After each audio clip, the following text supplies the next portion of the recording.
Welcome back. So, I found myself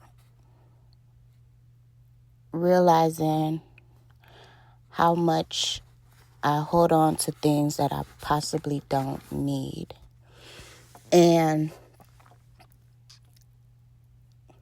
I don't do it because I feel like it's hard for me to part way with things, but I do it because I feel like, what if I need it later? Or what if I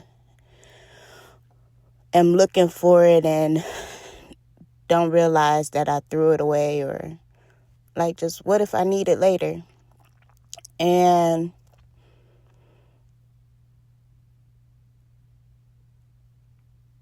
it basically put me in the mindset of that's what a hoarder is.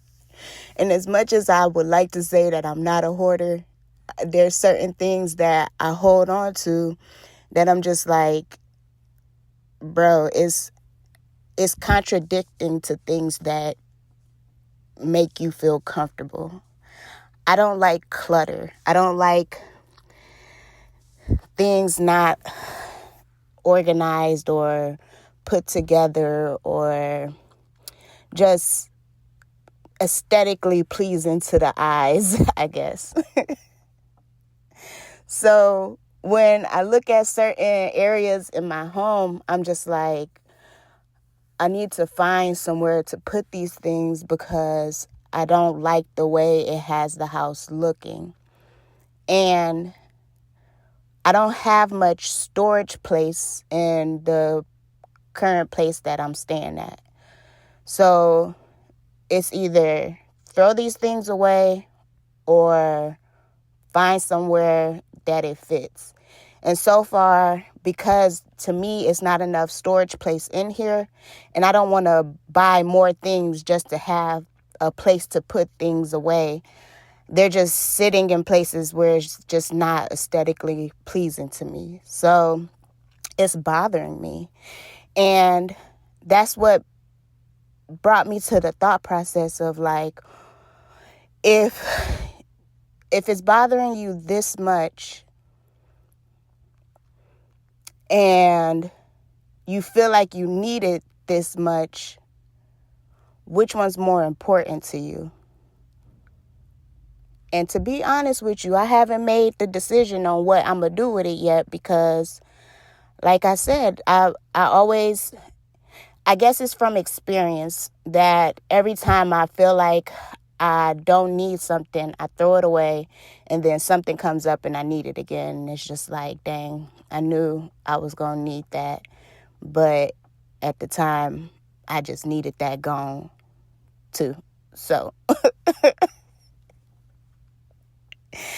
it's a battle that don't make sense, but it makes sense to me because that's how I am. That's how my mind works. That's just the way God made me. So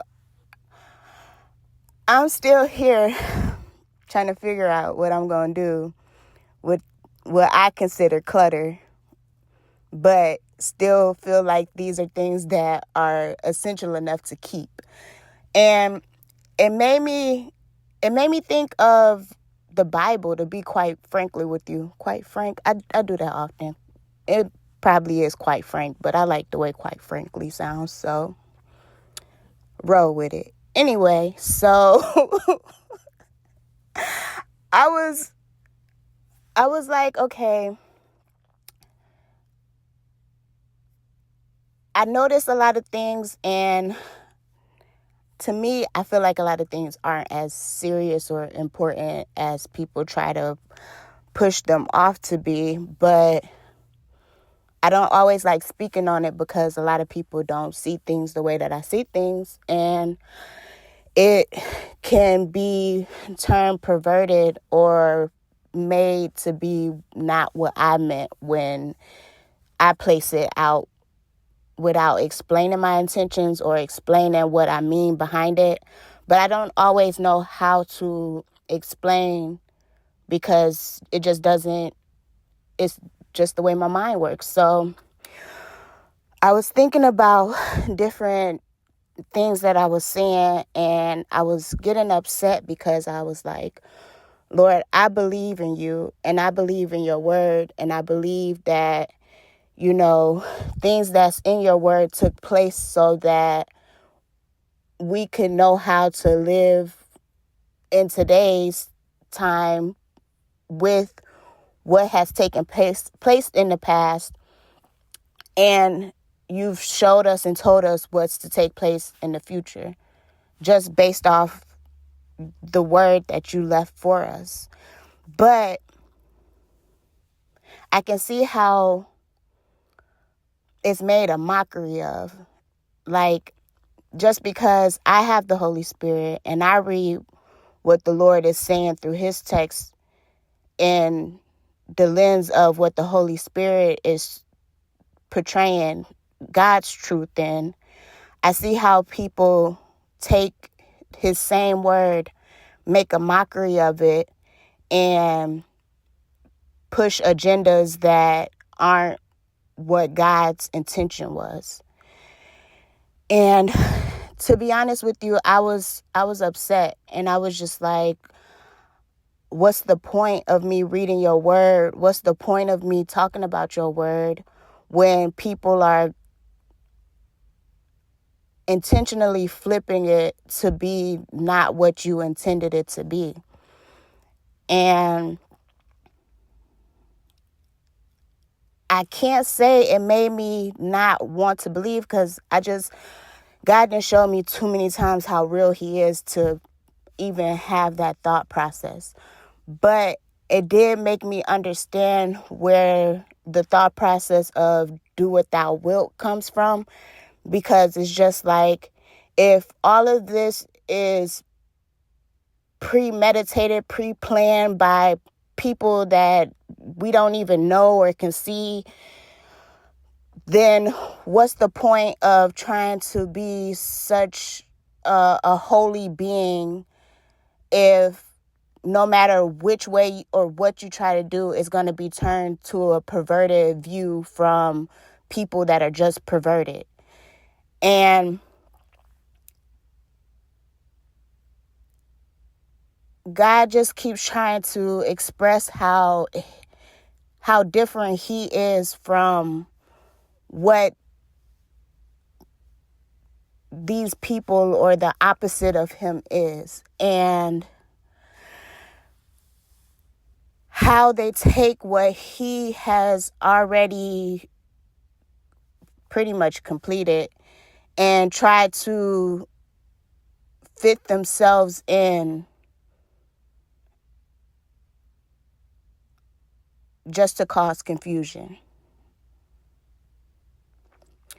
So it made me think of how, I don't want to say how easy it is for me to let things go, because like I was just saying, it's hard for me to part ways with some things as simple as what I consider like clutter in the house. But it made me think of how some people take certain things and they can't let it go. Like they constantly have to bring it up. They try to throw things back in people's face to like prove points, or they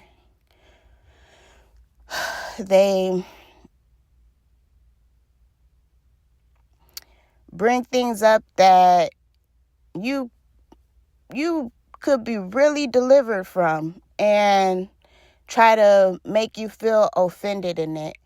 And it's just like, I'm pretty sure I said this before, if God truly forgives and I don't feel convicted anymore, it would be,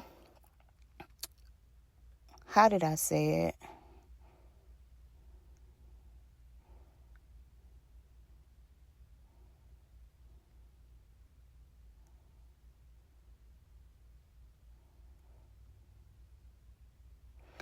I'm going to just say contradictory at the moment. It would be a contradiction to feel like I'm still convicted of what God has freed me from. Like, it doesn't make sense for me to dwell on something that if I truly believe that I have been set free and God has covered whatever transgressions others feel are something to bring up constantly,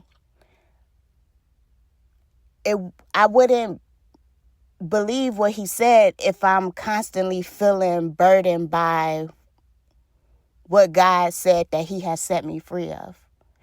And I hope I'm saying that the way that I mean it, but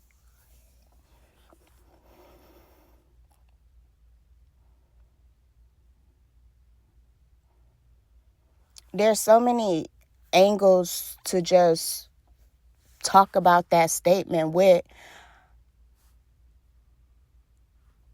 It's like, where do you even begin? I don't even know which direction to go in with that, because it's so many narratives that it is fitting with. And that's the whole point of the Holy Spirit working through you while you're reading the text. Like, it's always going to be tailored to what you need in those moments, because that's how God is. That's how God works. It's really an individual relationship between you and God, but he's working through all of his children, his vessels, in a way to show you specifically how much of a relationship he has with you. But because the way this world is and how perverted it makes things out to be, it makes that hard for people to see, I guess, on a broader spectrum, or in a bigger sense of people trying to putting labels on God, basically. Like, people can't understand how he works on individuals on a one-on-one personal type of relationship, because they try to make it collective when God does things for the collective, but his intention will always be a personal decision between you and him. So the Bible verses that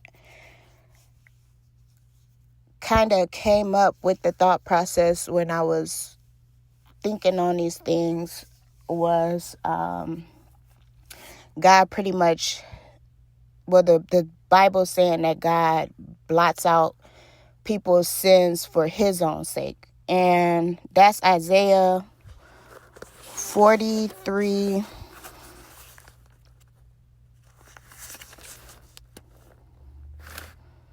14 through 28. And when I was reading that, what stood out to me was the word scorn. And you can go look up the meaning for scorn on your own to get that personal revelation that God wants you to get with that. But it was just like, that's exactly what I'm talking about. And then what else came to mind was the casting the stone at the lady in adultery Bible verse, which is John 8:1.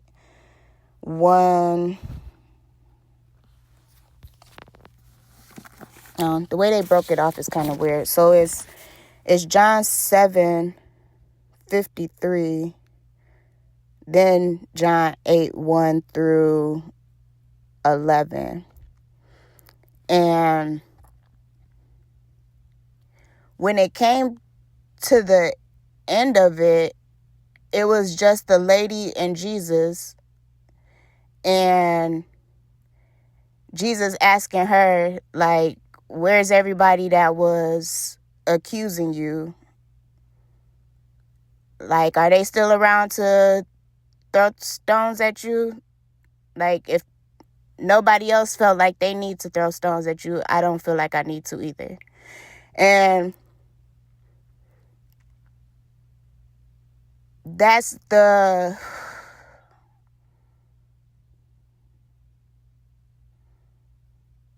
grace that people don't want to accept.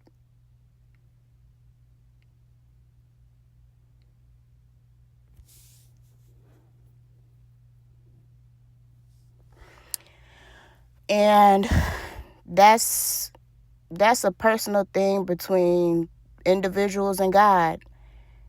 And that's not for me to try to push on anyone. So